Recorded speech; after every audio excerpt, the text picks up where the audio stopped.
There are a lot of smart people in the world who make a big deal about intellectual honesty, and they should.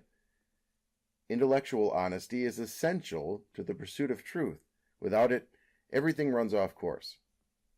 But it's extremely difficult. There's more on that in the video on intellectual honesty and believing in creation, but this video is about something much more difficult, impossible in fact, and that's full spiritual honesty. Okay, spiritual honesty is not a common term, and I don't like using unfamiliar terms, but I'm going to use it because it's important here. Spiritual honesty is even more basic to the pursuit of truth than intellectual honesty is. And I think as I explain what I mean by it, you'll understand why. For now, let's define spiritual honesty as knowing when something is spiritually wrong and being able to admit it. Knowing something is spiritually wrong and being able to admit it. And if you do check out that video on intellectual honesty and creation, I think you'll see the parallels. For now, here's a passage that deals directly with the topic of spiritual honesty and the impossibility of ever having it in the full sense.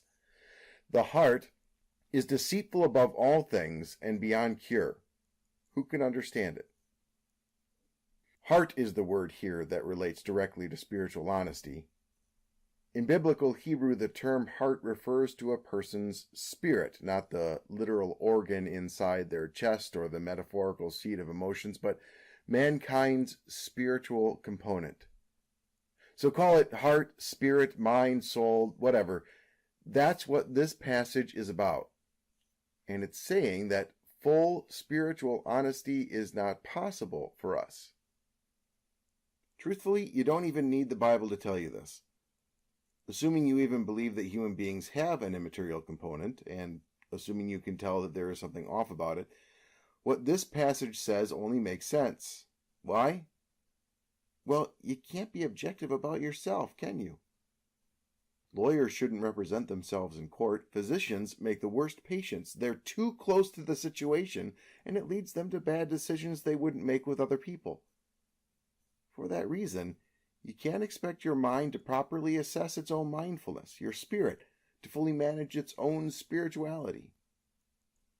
So it's useful to have God's outside perspective on the condition of our spirit. Unfortunately, though, his prognosis is grim. He says here that our spirit is extremely deceptive and desperately sick.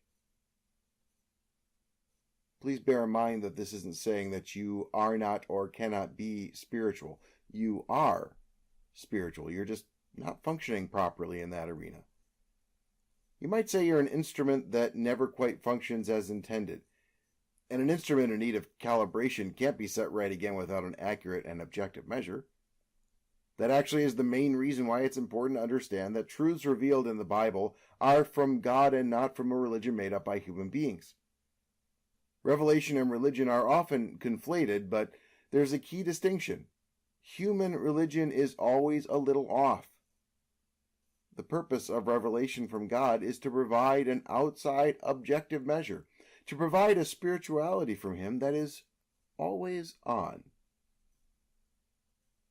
There are some important details here I'd like to include under a study of the terms blind, dead, and hostile, which are words that the New Testament uses to describe the spiritual condition we're in.